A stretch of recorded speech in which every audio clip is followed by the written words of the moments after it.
Suheldev Bharatiya Samaj party के राष्ट्रीय प्रमुख महासचिव डॉक्टर अरविंद राजभर ने 22 फरवरी को होने वाली सामाजिक समरसता महारैली को 2027 विधानसभा चुनाव का आगाज बताया है। ये रैली अहरौला के जनता इंटर कॉलेज मैदान में पार्टी के राष्ट्रीय अध्यक्ष व कैबिनेट मंत्री ओम प्रकाश राजभर की अध्यक्षता में आयोजित होगी। डॉक्टर राजभर ने कहा कि आजमगढ़ को सपा का गढ़ बताने वाली राजनीति को चुनौती दी जाएगी और सामाजिक समरसता के साथ विकास का नया संदेश दिया जाएगा। आरक्षण के वर्गीकरण, बेटियों की निःशुल्क शिक्षा, विवाह अनुदान बढ़ाने और आयुष्मान योजना की सीमा बढ़ाने की भी मांग उठाई गई है। साथ ही सुभाषपा ने दावा किया है कि 2027 में आजमगढ़ की सभी सीटों पर मजबूत उपस्थिति दर्ज कराएगी। फिलहाल नजर 22 फरवरी की इस महारैली पर टिकी है। सबसे पहले तो हम आप सब लोगों को बहुत बहुत धन्यवाद देते हैं और आजमगढ़ जनपद के सभी पत्रकार साथियों को हमारे पार्टी सुहेलदेव भारतीय समाज पार्टी की तरफ से बहुत बहुत धन्यवाद कि आज आप सब लोग इस प्रेस कॉन्फ्रेंस में आने का काम किए हैं। विदित है कि आप सबको जानकारी में भी है कि आने वाले 22 फरवरी 2026 को चक्रवर्ती सम्राट राष्ट्रवीर राजभर महाराजा सुहेलदेव राजभर जी के 1017वीं जयंती के अवसर पर आजमगढ़ के अहरौला जनता इंटर कॉलेज के मैदान में सामाजिक समरसता महारैली का आगाज किया गया है। और जैसा कि रैली की तैयारियों के संबंध में आपके ही माध्यम से सारी जानकारियां प्राप्त भी हो रही हैं, हमारे सभी कार्यकर्ता हर स्तर पर लगे हुए हैं। यह जो सामाजिक समरसता रैली है आजमगढ़ में ही क्यों रखा गया है, ये एक सबसे बड़ा प्रश्न आ सकता है। आजमगढ़ क्योंकि विपक्ष बार बार इस चीज को इंगित करता रहता है कि आजमगढ़ समाजवादियों का गढ़ है और आजमगढ़ में देखा जाए तो चुनाव प्रणाली के माध्यम से अगर देखा जाए उसकी जानकारी के तहत आजमगढ़ की 10 सीट समाजवादी पार्टी के पक्ष में ही है। और शायद ऐसा ही लगता है कि जिस प्रकार से समाजवादी पार्टी यह समझती है कि आजमगढ़ हमारा गढ़ है और आजमगढ़ के विकास को अगर ध्यान रखा जाए, देखा जाए तो ग्रामीण स्तर तक विकास की जो एनडीए सरकार की मुख्य धारा चल रही है विकास की, उसमें आजमगढ़ जुड़ा नहीं है। हम सबका उद्देश्य है कि जो जाति भावनाएं व्याप्त हैं प्रदेश में, उसको कहीं ना कहीं दूर किया जाए। और सुहेलदेव भारतीय समाज पार्टी का यह प्रयास है कि सर्व समाज के साथ, क्योंकि सर्व समाज की बात इसलिए क्योंकि पार्टी का एजेंडा हमारे है था कि सर्वेक्षण के बाद आर्थिक आधार पर आरक्षण की बात जो हम कहा करते थे, एनडीए सरकार ने 10% आरक्षण ईडब्ल्यूएस देने का काम किया।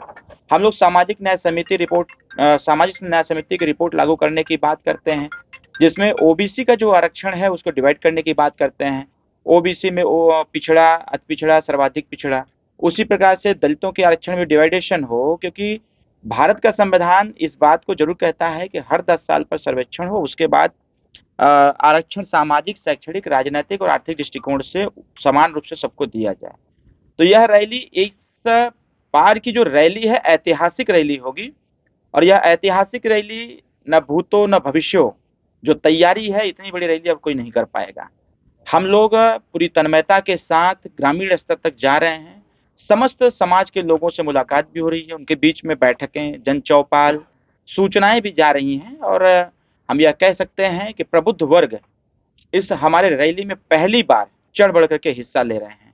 क्योंकि ग्रामीण क्षेत्रों में जाने के बाद जिस प्रकार से माननीय मंत्री श्री ओम प्रकाश राजभर जी की विचारधारा से लोग प्रभावित हैं, मंत्री जी के जो स्टेटमेंट है, स्टेटमेंट का जो स्टैंड होता है, उस स्टैंड से बहुत लोग प्रभावित हैं कि एक ही नेता उत्तर प्रदेश का ऐसा है जो सर्व समाज के हिस्सेदारी, भागीदारी, उनके साथ न्याय कैसे हो, इसके लिए मुखर होकर के आवाज बुलंद करते हैं।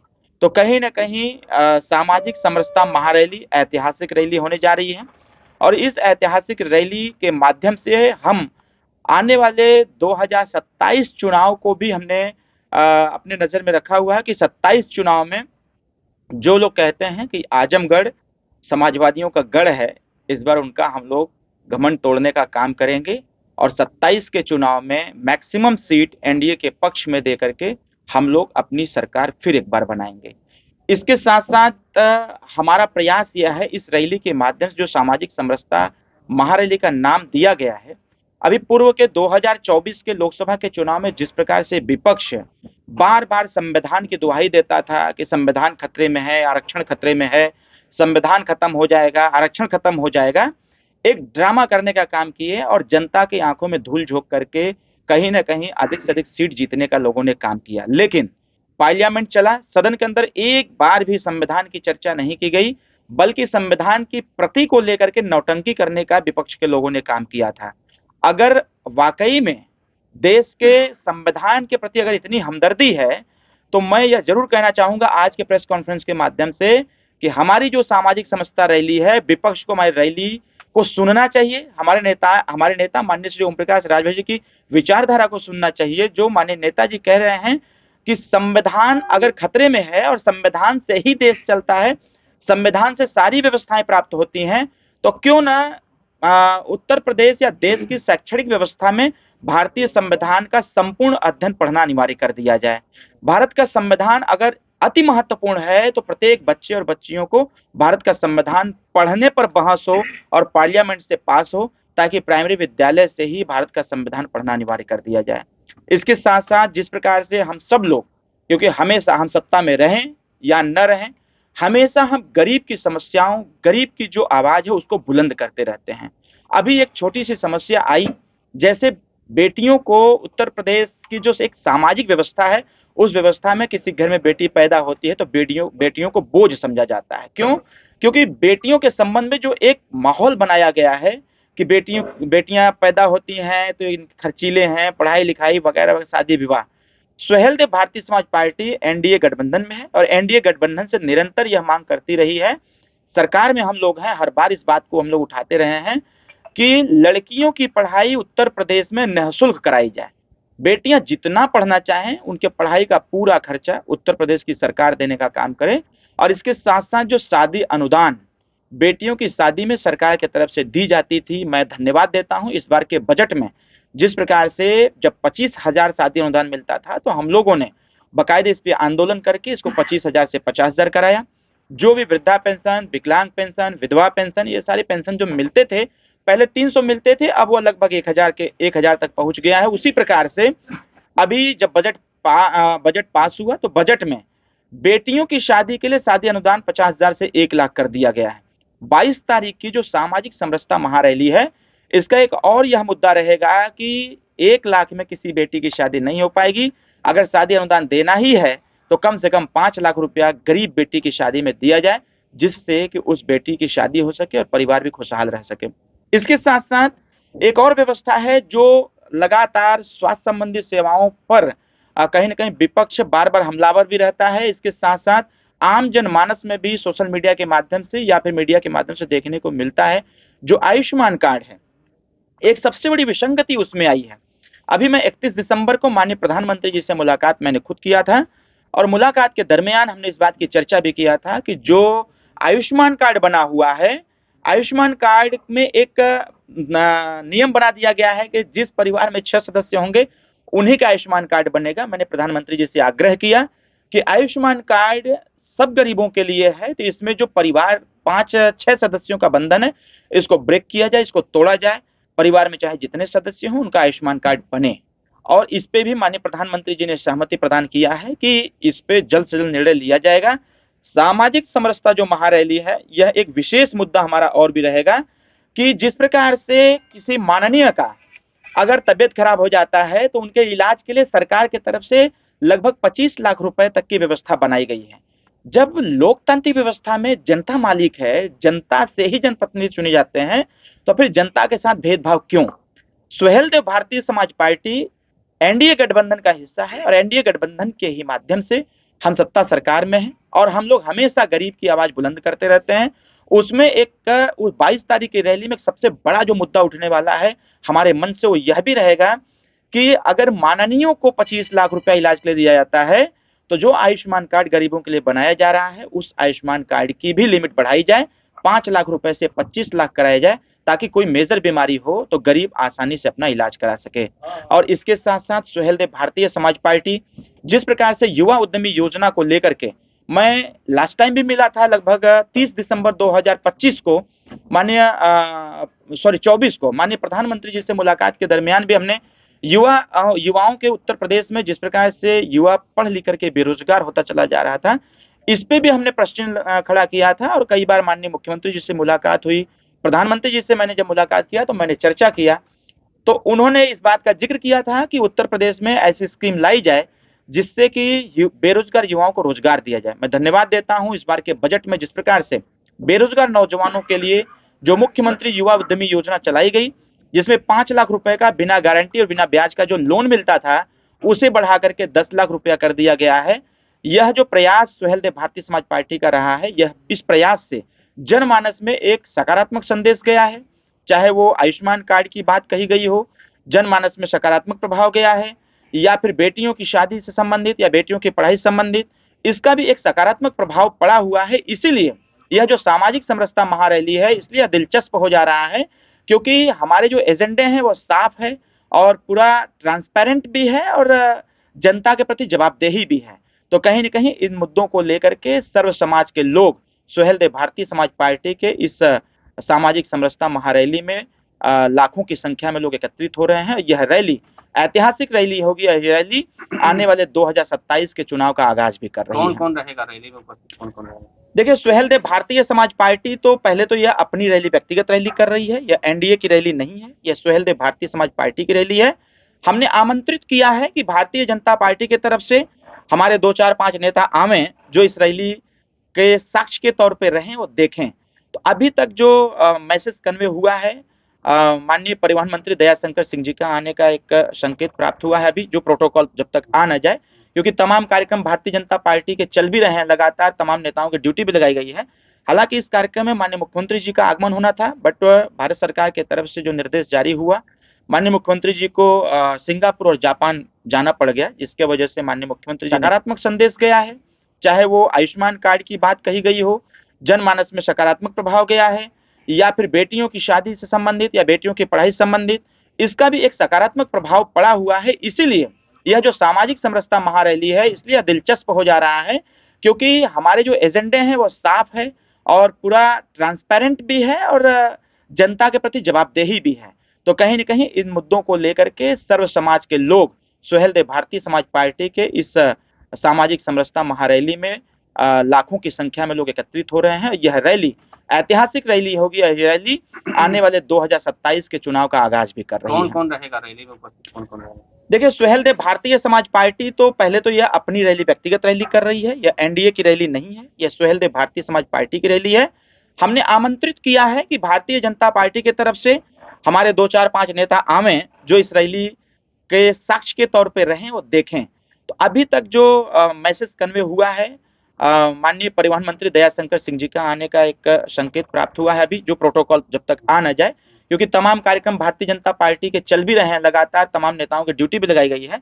हालांकि इस कार्यक्रम में माननीय मुख्यमंत्री जी का आगमन होना था, बट भारत सरकार की तरफ से जो निर्देश जारी हुआ, माननीय मुख्यमंत्री जी को सिंगापुर और जापान जाना पड़ गया, जिसके वजह से माननीय मुख्यमंत्री जी नहीं आ रहे। लेकिन मुख्यमंत्री जी के निर्देश पर, जैसा कि परसों नरसों बातचीत हुई, तो मुख्यमंत्री जी ने कहा कि हम आपके कार्यक्रम में अपने सरकार से किसी न किसी प्रतिनिधि को भेजेंगे। तो अभी सूचना प्राप्त हुई है लगभग 2 घंटा पहले कि माननीय दयाशंकर सिंह जी का आने का हो गया है, कि दयाशंकर सिंह जी अभी आ रहे हैं। इसके साथ-साथ हमारे राजा साहब हैं, राज्यसभा सांसद हैं अनंत राय जी, वो आ रहे हैं इस कार्यक्रम में। कूच बिहार के राजा साहब हैं, वो आ रहे हैं इस कार्यक्रम में। इसके साथ-साथ सबसे बड़ी बात एक और है कि हमारे इस सामाजिक समरसता महारैली के मंच पर शिवसेना के भी प्रदेश अध्यक्ष आ रहे हैं। माननीय उनके जो राष्ट्रीय अध्यक्ष हैं शिंदे साहब, उनसे हमारी खुद वार्तालाप हुई थी। उन्होंने अभिषेक वर्मा जी को लगाया था, जो उनके संयोजक हैं। अभिषेक वर्मा जी के द्वारा यह सूचना दी गई कि शिवसेना से उनके प्रदेश अध्यक्ष यूपी और दिल्ली के 2 प्रदेश अध्यक्ष हमारे इस कार्यक्रम में शिवसेना के आ रहे हैं। इसके साथ-साथ स्थानीय लीडरशिप, जो प्रभावशाली लीडरशिप है भारतीय जनता पार्टी की, वो लोग भी मंच पर देखने को मिले। अच्छा, उसी दिन अनिल राजभर जी ने भी एक कार्यक्रम रख दिया है फूलपुर क्षेत्र में, तो क्या टकराव नहीं होगा उसमें? आपका प्रश्न देखिए बहुत सही है। देखिए, लोकतंत्र है और लोकतंत्र में सबको कार्यक्रम करने का अधिकार है। अगर कोई लीडरशिप है, नेता है, या फिर सामाजिक राजनीति में इंटरफेयर कर रहा है, तो कार्यक्रम होने चाहिए। हाँ, स्वाभाविक तौर पर है, एक डेट में 2-2 कार्यक्रम हो गए हैं, तो इससे कोई विचलित करने वाली बात नहीं है। चुनाव के दरमियान एक ही डेट में कई कार्यक्रम कई नेताओं के लग जाते हैं, तो इससे कोई बड़ी बात तो लोडर और लीडर की लड़ाई है क्या ये? ऐसा भी नहीं है। वो तो जनता तय करती है कि लोडर कौन होता है, लीडर कौन होता है। और जनमानस में जिस प्रकार से माननीय मंत्री श्री ओम प्रकाश राजभर जी की लोकप्रियता है, जनमानस के साथ साथ चाहे वो कोई पॉलिटिकल पार्टी हो, यह पार्टी अब तो इतना लोहा मान ही गई है कि ओम प्रकाश राजभर क्रांतिकारी नेता हैं और साफ सुथरे नेता है, जो बोलते हैं डंके की चोट पर बोलते हैं। अच्छा, यूजीसी पर क्या स्टैंड है आपकी पार्टी का? सुहेलदेव भारतीय समाज पार्टी का यूजीसी पर स्टैंड क्लियर कट है और बहुत पहले से जब यह यूजीसी आई थी तो संजोग से यूजीसी बिल लागू हुआ, संजोग से मैं लखनऊ ही था, मीडिया ने हमसे प्रश्न किया तो मैंने स्पष्ट रूप से कहा यूजीसी भले ही ओबीसी एससी एसटी के लिए पक्ष में है, लेकिन भारत का संविधान इसकी गवाही नहीं देता है, इसके अनुमति भी नहीं देता है कि आप पक्षपात करें, भेदभाव करें। कहीं ना कहीं मैंने उसी ने फर्स्ट डे ही बोल दिया था कि यूजीसी बिल जो आई है उसमें विसंगतियां हैं, सामान्य वर्ग कहीं न कहीं इससे प्रभावित है और सरकार को इस पे फिर से विचार करना चाहिए, क्योंकि भारत का संविधान कहता है समता, स्वतंत्रता, बंधुत्व, न्याय। तो समानता के अधिकार के तहत जो यूजीसी बिल लाया गया है उसमें विसंगति थी और मैं धन्यवाद देता हूं कि सामान्य वर्ग के लोगों ने प्रोटेस्ट किया, तमाम तरह के आंदोलन हुए और उसका परिणाम यह निकला कि सुप्रीम कोर्ट ने उस पे स्टे भी लगाया और एक सुनवाई का डेट भी दिया कि जब तक जिस प्रकार का अधिकार एससी एसटी ओबीसी को दिया गया है उसी प्रकार का अधिकार हमारे सामान्य वर्ग के लोगों को प्राप्त। यूजीसी को लेकर समर समाज में बहुत नाराजगी है, उसका खामियाजा कहीं न कहीं 2027 के चुनाव में एनडीए गठबंधन को उठाना पड़ेगा। देखिए, स्वाभाविक तौर पर है, जब किसी के अधिकार का हनन होगा तो स्वाभाविक तौर पर हो, चाहे सामान्य वर्ग हो, चाहे ओबीसी हो, एससी एसटी हो, कोई भी हो, उस पे जरूर इस प्रकार की स्थितियां उत्पन्न होंगी। लेकिन यह जरूर प्रयास करना चाहिए कि भारत का जो संविधान है, जब उससे देश चलता है तो सबके अधिकारों की रक्षा जब भारत का संविधान करता है तो उसे विसंगति नहीं होनी चाहिए। तो केंद्र सरकार ने जानबूझकर क्या कि सवर्णों, ओबीसी और एससी एसटी में आपस में खाई पैदा करने उस कमेटी में जो लगभग 14 से 15 सदस्य थे, उन लोगों को उससे विचार करना चाहिए था। हो सकता है टेस्टिंग रहा हो। अच्छा, आप मान रहे हैं कि टेस्टिंग है ये? हो सकता है समाज टेस्टिंग को रहा बांटने हो। के लिए? नहीं, ऐसा नहीं है। भारत में पहले ही बताया, सुहेलदेव भारतीय समाज पार्टी कभी इसके पक्ष में नहीं खड़ी है। जब भी वो बात करती है, मैं इसीलिए पहले ही बताया अपने इस प्रेस कॉन्फ्रेंस में कि सुहेलदेव भारतीय समाज पार्टी ही एकलौती ऐसी पार्टी है जो अपने एजेंडे में 2002 में ही रख दिया था कि सबसे पहले सर्वेक्षण हो और सर्वेक्षण के बाद आर्थिक आधार पर आरक्षण हो। कोई जरूरी नहीं है कि सामान्य वर्ग में जितने भी लोग हैं सब अमीर ही हैं, सब लोग धनपशु ही हैं, बहुत सारे गरीब हैं। केंद्र सरकार क्या समाज को बांटने के लिए कोशिश कर रही है? नहीं, सुहेलदेव भारतीय समाज पार्टी कभी भी इसकी पक्षधर नहीं है। सुहेलदेव भारतीय समाज पार्टी ने अपना पक्ष पहले ही रखा था कि यूजीसी बिल में जो विसंगति है उसको दूर करने की आवश्यकता थी। स्टैंड माननीय ओम प्रकाश राजभर जी का यही रहा, आपके न्यूज चैनल पर भी चला कि इसमें विसंगति है, इसको रोकने की आवश्यकता है और सबको समान अधिकार देने की आवश्यकता है। जिस तरह से कल डिप्टी सीएम ने जो है जी, समर्थन में जो लोग प्रोटेस्ट कर रहे हैं उनके लिए क्या कहिएगा? उनको भय है कि कहीं इसमें नियम में परिवर्तित न हो जाए, तो वो निश्चिंत रहें। हमारी सरकार पहले ही कही है, सबका साथ सबका विकास। ओम प्रकाश राजभर जी हमेशा कहते हैं कि हम किसी के साथ अन्याय नहीं होने देंगे, कोई बोले या ना बोले, ओम प्रकाश राजभर जी जरूर बोलेंगे। सुहेलदेव भारतीय समाज पार्टी अपना स्टैंड जरूर क्लियर करेगी। तो मैं आज भी वही कह रहा हूं कि UGC bill SC ST OBC के पक्ष में है, लेकिन किसी को विपक्ष में खड़ा करके इस बिल को पास करना, इस बिल को पारित करना, यह कहीं ना कहीं नियम संगत नहीं है, भारत के संविधान के तहत नहीं। जिस तरह से शंकराचार्य को लेकर डिप्टी सीएम और सीएम में आपस में क्लेश हो गया है, वो बयान दे रहे हैं कि उनको शंकराचार्य नहीं मानते, सीएम कर रहे हैं। डिप्टी सीएम बटकों का सम्मान कर रहे हैं, डिप्टी सीएम ये भी कर रहे हैं कि जो बटकों पर हमला हुआ कुंभ के दौरान ये गलत हुआ और उनको पाप लगेगा जो करेगा। तो क्या सरकार ही में आपस में नहीं बन रही क्या डिप्टी सीएम सीएम? देखिए, ये सब विषय हमारे भारतीय जनता पार्टी का है, उनके नेताओं का है। हम गठबंधन का हिस्सा एकदम हम सुहेलदेव भारतीय समाज पार्टी के, मेरा पक्ष यही है कि सम्मान तो हम एक छोटे से ब्राह्मण का भी करते हैं। हमारे पार्टी में बहुत सारे ब्राह्मण लोग हैं, देखिएगा वहाँ दसियों हजार हमारे प्रबुद्ध ब्राह्मण लोग आएंगे। सुहेलदेव भारतीय समाज पार्टी हमेशा वो प्रत्यक्ष रूप से कार्य करती है, जिसको प्रमाण की कभी आवश्यकता नहीं पड़ती है। जो भी कहते हैं डंके की चोट पर कहते हैं। सुहेलदेव भारतीय समाज पार्टी कभी भी इसकी पक्षधर नहीं रही है, किसी का अपमान करके कोई पॉलिटिक्स को आगे बढ़ाया जाए। हम सबका सम्मान करना जानते हैं और सबका सम्मान करना भी चाहते हैं। सर, अपने पत्र में लिख करके दावा किए हैं कि लगभग 10,000 ब्राह्मणों का वहाँ आगमन होना है, इसे क्या संदेश देना चाहते हैं? पार्टी के हमारे बहुत सारे ब्राह्मण कार्यकर्ता है, डॉक्टर संतोष पांडे जी हैं, नित्यानंद पांडे जी हैं, राजू तिवारी जी हैं, तमाम ऐसे नेता हैं उनके नेतृत्व में जो हमारे चाणक्य मंच एक पार्टी का एक विंग है, उसके माध्यम से दसियों हजार हमारे वरिष्ठ प्रबुद्ध जन लोग आ रहे हैं। इसमें कोई अतिशयोक्ति नहीं है, वैसे भी लोग आते रहे हैं, लेकिन इस बार जो सामाजिक समरसता नाम दिया गया उसमें जब हमारे मंच पर ऐसे ऐसे लोग दिखेंगे तो स्वाभाविक तौर पर है जो हमारे ऊपर एलिगेशन लगाते हैं कि हम जातिवादी पॉलिटिक्स करते हैं, हम जातिवादी को बढ़ावा देते हैं, कहीं न कहीं ऐसे इस कार्यक्रम से इस पे पूर्ण विराम लगेगा। तो कहीं न कहीं ये लग रहा है कि जो ब्राह्मण नाराज हैं बीजेपी से, उनको अपनी तरफ ऐसा नहीं है, बीजेपी से नाराज नहीं है। हाँ, थोड़ा-सा जो यूजीसी बिल आई है, इसको लेकर के नाराज़गी है।